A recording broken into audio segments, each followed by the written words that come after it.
kanaalka dunida filimada. Maanta waxaan idin soo koobayaa filim aad u xiiso badan. Marka aan isla bilaawno sheekada filimka, inta aynan bilaawin sheekada filimka, fadlan like garee videogan si uu u gaaro dad badan. Waxay noo tahay dhiirigelin. Aan usoo laabano sheekada filimka. Dunidu mar waxa ay ahayd meel ay dadku ku noolaayeen nolol iska caadiya, laakiin hadda wax walba way burbureen. Fayras halis ah ayaa dadkii u bedelay zombies, kuwaasoo u ooman dhiigga bini'aadamka. Meel kasta oo aad eegto waxaa ka jira cabsi, dhimasho iyo cidlo. Sheekadan waxay ku saabsan tahay nin lagu magacaabo Carter. Bilowga sheekada waxaan aragnaa haweeney lagu magacaabo Lane. Waxay ku jirtaa xanuunka dhalmada, laakiin ma qaylin karto. Hal dhawaaq oo yar ayaa soo jiidan kara zombiska. Intii lagu mashquulsanaa xanuunka Lane, waxaan arkaynaa nin lagu magacaabo Carter. Carter waa sayga Lane. Wuxuu aad ugu murugsan yahay xanuunka foosha ah ee xaaskiisu ay la foolanayso.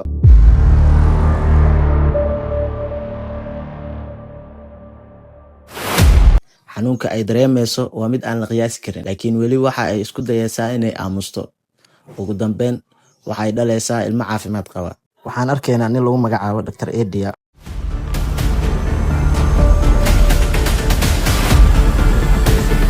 Hooyadeeda ayaa soo jiidata zombiska.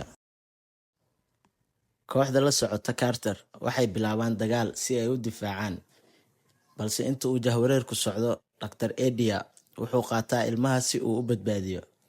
Carter isaguna wuxuu isku dayaa inuu badbaadiyo xaaskiisa Lane, laakiin nasiib daro zombi ayaa qaniina.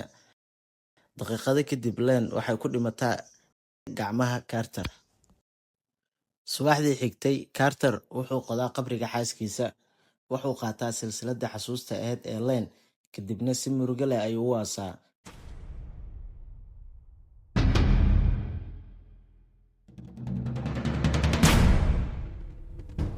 Sanado kadib, dunidu waxay noqotay meel cidlo ah. Dadku aad bay u yaraadeen.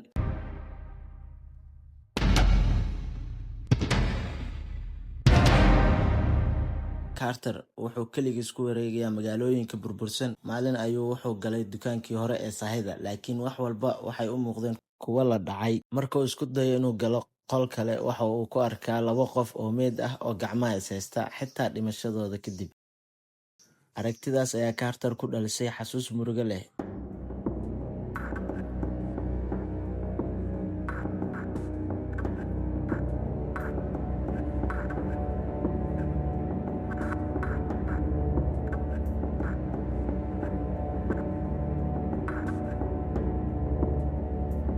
Wuxuu isku dayaa inuu isdilo, laakiin qorigii uma shaqaynayo.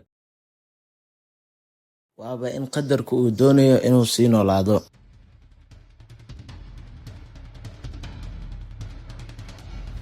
Qorax soo bixi, waxaan aragnaa Carter oo iskaga lugeynaya laamiyada magaalada. Waxa uu soo dhex galayaa meel geerish ah.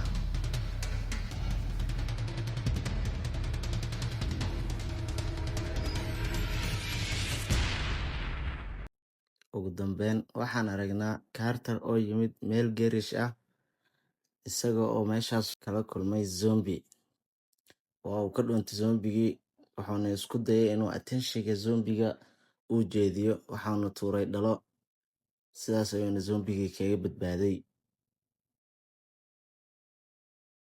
Habeen kale, Carter wuxuu joogaa hoygiisa. Wuxuu ciyaarayaa gitaarkiisa si uu murugada ugu yareeyo, laakiin si lama filaan ah albaabka wuxuu u muuqdaa mid furmaya.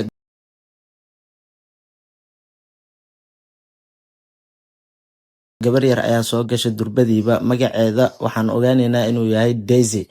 Carter marka hore wuxuu hubinayaa inaysan zombi ahayn, kadibna wuxuu siinayaa cunto. Daisy waxay sheegtaa in kooxdeeda ay weerareen qolo la yiraahdo Raiders. Ragga oo dhan waa la dilay, iyaduna si mucjiso ah ay uga baxsatay halka dumarkii kale lagu tacadiyay. Daisy markan waxay Carter ka codsataa inuu caawiyo. Waxay rabtaa inay gaarto xarun badbaado oo waqooyiga ku taalo. Marka hore Carter wuu ka diidayaa codsigeeda,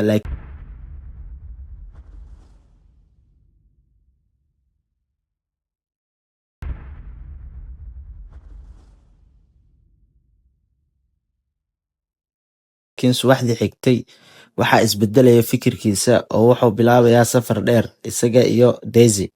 Inta aysan bixin, Carter wuxuu booqdaa nin la yiraahdo Shepherd. Shepherd wuxuu hayaa qoryo badan.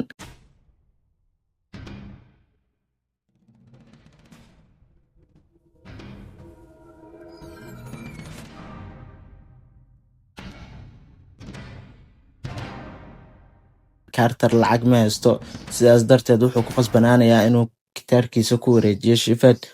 Waxa uu ku bedelanayaa hub si ay safarka ugu badbaadaan.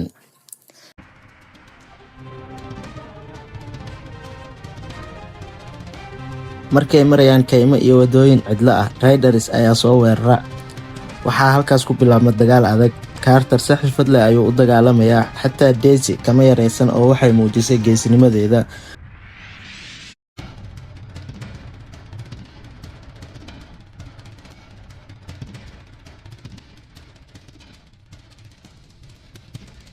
Ugu dambeyn waxay ka baxsadeen dabinkii ay u dhigeen kooxda Raiderska.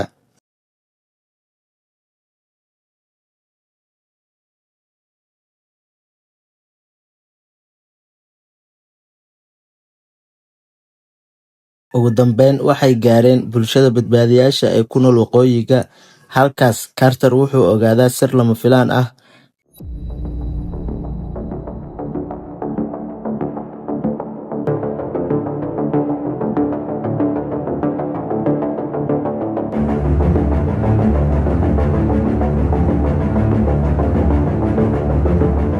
Ilmihii sanado ka hor la badbaadiyey waa wiilkiisii. Dr. Eddie ayaa halkaa keenay si loo badbaadiyo Carter. Ugu dambeyn wuxuu dib ula kulmayaa wiilkiisa. Sanado badan kadib, Carter wuxuu helayaa rajo cusub. Dunidu weli waxaa kasii jira khataro, laakiin markan ma aha keligiisa. Sheekadu waxay ku dhammaanaysaa Carter, Daisy iyo wiilkiisa iyagoo eegaya qorax cusub oo soo baxaysa.